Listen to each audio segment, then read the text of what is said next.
नमस्कार, Bharat express MP digital में आपका स्वागत है। मैं हूं हरिशंकर कुमार। मध्य प्रदेश में विधानसभा चुनाव जीतने के लिए कांग्रेस जी तोड़ मेहनत कर रही है। रणदीप सिंह सुरजेवाला से लेकर भंवर जितेंद्र सिंह तक सरीखे नेता एमपी में डेरा डाले हुए हैं, लेकिन कांग्रेस का चुनाव जीतना इतना आसान नहीं जितना पार्टी के नेता दावा कर रहे हैं। इसकी सबसे बड़ी वजह है आम आदमी पार्टी। जी हां, ये वही पार्टी है जिसने दिल्ली की सत्ता कांग्रेस से छीनी थी, पंजाब में कांग्रेस को हराकर पहली बार सरकार बनाई। गुजरात विधानसभा चुनाव में कांग्रेस को कई सीटों पर हरा दिया तो कई सीटों पर खुद भी जीत गई। मध्य प्रदेश में भी कांग्रेस का सीधा मुकाबला बीजेपी से है तो चुनौती आम आदमी पार्टी से भी। 4 पॉइंट में समझिए कांग्रेस को कैसे नुकसान होगा। ग्वालियर चंबल की 10 सीटें हैं। यहाँ की 10 सीटों पर आम आदमी पार्टी कांग्रेस का गणित बिगाड़ सकती है। ग्वालियर में महापौर के चुनाव में आप पार्टी उम्मीदवार रुचि गुप्ता को 45,000 वोट मिले थे। सिंधिया के बीजेपी में चले जाने के बाद बने नए समीकरण का आम आदमी पार्टी फायदा उठाना चाहती है। 10 आदिवासी सीटों पर फ्री मॉडल।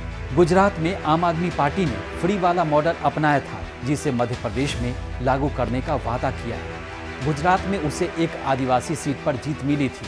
अब रणनीति यह है कि पिछले चुनाव में कांग्रेस के खाते में आई इस वर्ग की 30 सीटों पर आप जयस के नेताओं को उतारने की तैयारी कर रही है। यदि जयस के नेता उतरे तो कांग्रेस के लिए मुश्किल खड़ी हो सकती है। सिंगरौली में जीत का 5 सीटों पर प्रभाव है। 2022 के निकाय चुनाव में आम आदमी पार्टी ने सिंगरौली महापौर पद जीता था। यह रानी अग्रवाल को 33,000 से ज्यादा वोट मिले थे। रानी अब आपकी प्रदेश अध्यक्ष भी है। ऐसे में सिंगरौली जिले व आसपास की 5 सीटों पर इसका असर पड़ेगा। पिछले चुनाव में 26 सीटें ऐसी थी जो कांग्रेस ने बहुत ही कम अंतर से हारी थी। ऐसी सीटों पर आपने सर्वे कराया है, जिसके आधार पर उम्मीदवार उतारने और अधिकतर सीटों को जीतने की रणनीति भी बनाई है। गुजरात और मध्य प्रदेश के संदर्भ में वोटर को देखें तो कांग्रेस के परंपरागत वोटर भी मुस्लिम, SC, ST कैटेगरी के ज्यादा लोग हैं। आम आदमी पार्टी फ्री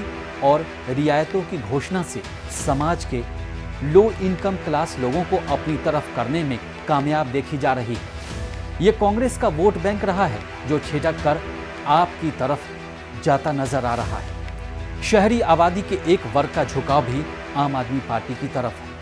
आपका भी ज्यादा फोकस शहरी क्षेत्रों के वोटर्स को फ्री बिजली, पानी, शिक्षा, स्वास्थ्य वाली सुविधाओं का दिल्ली मॉडल दिखाकर लुभाना रहा है। इस कारण से ये कहा जा सकता है कि आप कांग्रेस के वोट बैंक में सेंधमारी करेंगे। आप मध्य प्रदेश से तो चुनाव लड़ती है तो भाजपा कांग्रेस से नाराज यहाँ के लोगों को तीसरा विकल्प मिलेगा।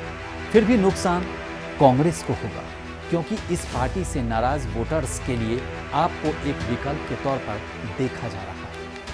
वे कहते हैं कि आप पार्टी ने कांग्रेस को भले ही हिमाचल में नुकसान नहीं पहुंचाया, लेकिन गुजरात में 50 से अधिक सीटों पर कांग्रेस को हार का मुंह देखना पड़ा था। आपकी पहली लिस्ट में 10 उम्मीदवारों की घोषणा की गई है। पार्टी ने चुरहट से अनिंद्र मिश्रा को टिकट दिया है, जो बीजेपी के पूर्व सांसद गोविंद मिश्रा के बेटे हैं। इस सीट से कांग्रेस के सीनियर लीडर और पूर्व मंत्री अजय सिंह चुनाव लड़ते हैं। पार्टी ने रीवा की सिरमौर सीट से सरिता पांडे को उम्मीदवार बनाया है। वे वर्ष 2020 में बीजेपी की जिला कार्यकारिणी की सदस्य रही हैं।